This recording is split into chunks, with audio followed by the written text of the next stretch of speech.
সর্বপ্রথম দয়ালের রাতুল চরণে আমার শতকোটি প্রণাম জানাই এবং উপস্থিত এবং যারা আছেন ইষ্ট পরিবারের প্রত্যেক শ্রদ্ধেয় পূজনীয় ব্যক্তিত্বের চরণে আমার প্রণাম এবং এখানে যারা যারা আছেন তাদেরকেও যথাযোগ্য স্থানে আমার জয়গুরু ও প্রণাম।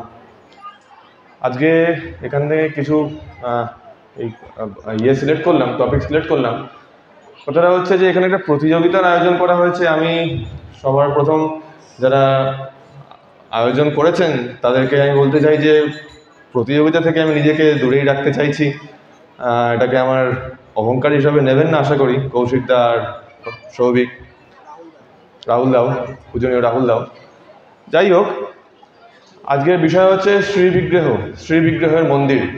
শ্রীবিগ্রহের মন্দির কথাটা ঠাকুরের সাহিত্য আমি যেটুকু পড়েছি তার মধ্যে ওই সস্তায়নীর প্রথম যে নীতিটি আছে সেটি হচ্ছে শ্রীবিগ্রহের মন্দির ভেবে যত্ন করিস শরীরটাকে, সহনপটু সুস্থ রাখিস বিধিমাফিক পালিশ তাকে। এই মোটামুটি একটা জায়গাতেই আমি পেয়েছি। ঠাকুরের কথা যখনই আলোচনা করতে যাই একটা জিনিসই মনে পড়ে, যাই আলোচনা করতে যাই না কেন ঘুরে ফিরে একটা কথাই এসে পড়ে, তার প্রতি অনুরাগ এবং তার প্রতি অনুরাগের জন্য আমার গোটা সিস্টেমটাকে তার দয়াটাকে রিসিভ করার জন্য রেডি করে রাখা। একটা কথা আমার মনে হয়, যেটুকু এক্সপিরিয়েন্স আমার আছে, দুটো জিনিস আমাদের জীবনে ছুতো খুঁজে আসতে চায়। এক হচ্ছে মৃত্যু। যে কোনো রকম যখন যার যাওয়ার কথা সেই মৃত্যু ছুতো খুঁজে চলে আসে, কোনোভাবে তাকে ধরে রাখা যায় না। আর দুই হচ্ছে মানে ঠাকুরের দয়া।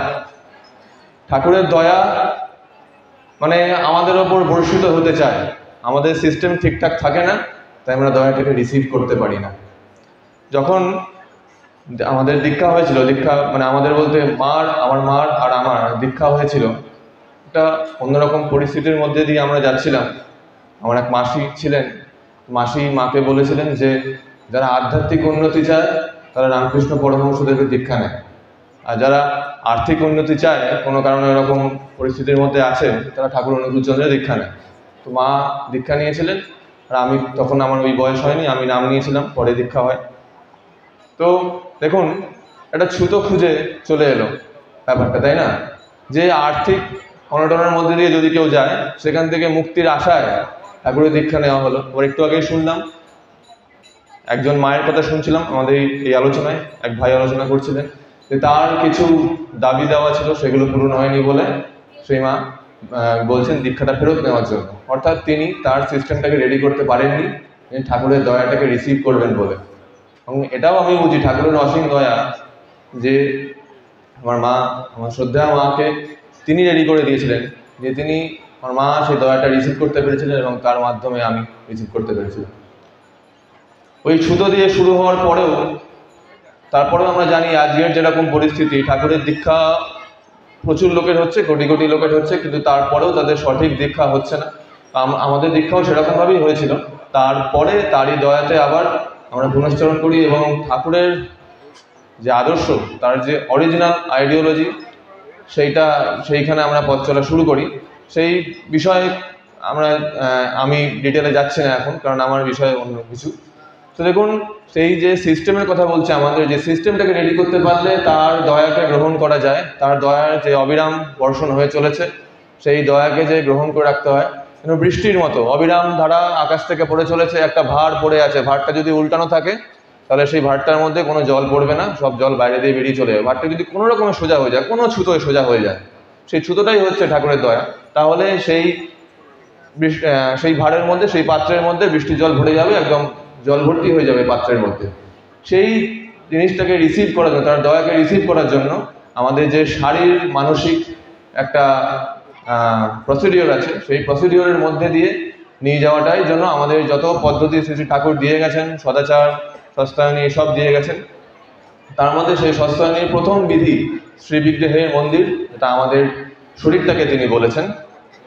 এই শরীরটাকে এমনভাবে রাখতে হবে যাতে আমরা শ্রীবিগ্রহের মন্দিরকে যেরকমভাবে যত্ন করি সেরকমভাবে। শ্রীবিগ্রহের মন্দিরকে আমরা এমনভাবে যত্ন করি, খুব সাজিয়ে গুছিয়ে রাখি, হ্যাঁ, খুব পরিষ্কার পরিচ্ছন্নভাবে রাখি। আবার এটাও নয় যে এমন আতুপুতুভাবে রাখলাম, তুলো দিয়ে বানালাম শ্রীবিগ্রহের মন্দির, একটা ঝড়ে এটা দমকা বাতাসে উড়ে যাবে, লণ্ডভণ্ড করে দেবে। তাই শ্রী বিগ্রহ, আমাদের প্রাণের বিগ্রহ, তাকে যে মন্দিরে রাখবো, সেই মন্দিরকে শুধুমাত্র ওরকম দেখতে সুন্দর বা ভালো ভালো খাওয়া দাওয়া করছি, হ্যাঁ, ভালো পোশাক আশাক পরছি, আরামে আছি, শুধু ব্যাপারটা না, আমাদেরকে এমনভাবে গড়ে তুলতে হবে এই শরীরকে, সহনপটু, অর্থাৎ আমাদের সহ্য ক্ষমতাকে নিয়ে যেতে হবে। সহ্য ক্ষমতার মধ্যে আমরা অনেক কিছু ধরতে পারি, আমাদের ইমিউনিটি পাওয়ারকে ধরতে পারি, বা ধরুন কোনো প্রতিকূল পরিস্থিতির মধ্যে আছি, খুব গরম, খুব শীত, ভারী জিনিস বহন করে নিয়ে যেতে হবে। একবার একটা হয়েছিল, আমি একটু ব্যায়াম করতে ভালোবাসি, তো একসময় খুব ব্যায়াম করছিলাম এবং রিকভারি ঠিকঠাক হচ্ছিল না মাসেলের। আমাকে একটা সোলার জিনিস বইতে দেওয়া হয়েছিল। সোলার জিনিসটা একদমই হালকা ছিল, ঠাকুরেরই একটা অনুষ্ঠান ছিল, সেখানে সোলার জিনিস, খুব বড় জিনিসটা এরকমভাবে নিয়ে যেতে পারবো না, মাথার উপর ধরে নিয়ে যেতে হতো।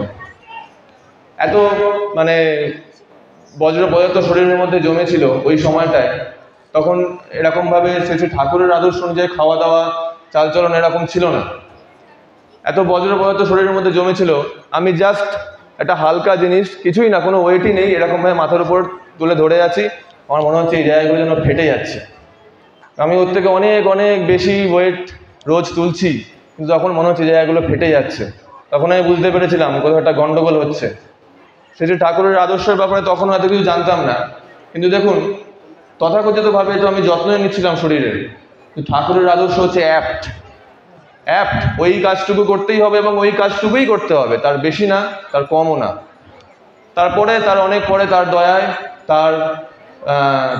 তার যে দয়ার ছত্রছায়া, তার তলায় আসতে পেরেছি এবং সেখানে দেখেছি যে কীরকমভাবে তার দয়ায় চলে, তার আদর্শগুলো মেনে চলে, তার আদর্শ অনুযায়ী খাওয়া দাওয়া, তার আদর্শ অনুযায়ী পোশাক পরিচ্ছদ, তার আদর্শ অনুযায়ী লোকেদের সঙ্গে মেশার চেষ্টা করছি। আর পাড়াপড়শিদের সঙ্গে যেরকম ব্যবহার, নিজের মনকে যেরকমভাবে রাখা, একটু আগে সদাচার নিয়ে আলোচনা হচ্ছিল, সদাচারও একটা খুব বড় পার্ট শ্রীবিগ্রহের মন্দিরকে যত্ন করে চলার জন্য। এবং শুধুমাত্র শারীরিক সদাচার নয়, শারীরিক সদাচারকে আমরা কোনোদিন, শারীরিক সদাচারে একটুকু হাতও দিতে পারবো না যদি না আমরা আধ্যাত্মিক সদাচারকে মেনে না চলি। আধ্যাত্মিক সদাচার কি? সেটা হচ্ছেন যে একাগ্রতা, একাদর্শতা।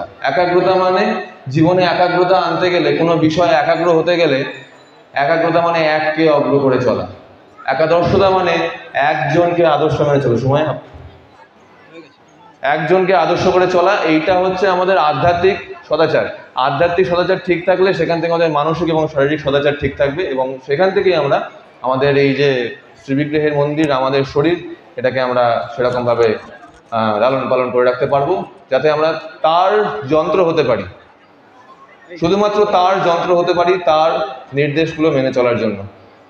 সবাইকে অসংখ্য ধন্যবাদ আমার তো বকবকানি এতক্ষণ ধরে শোনার জন্য। সবাই ভালো থাকবেন, সুস্থ থাকবেন। জয় গুরু।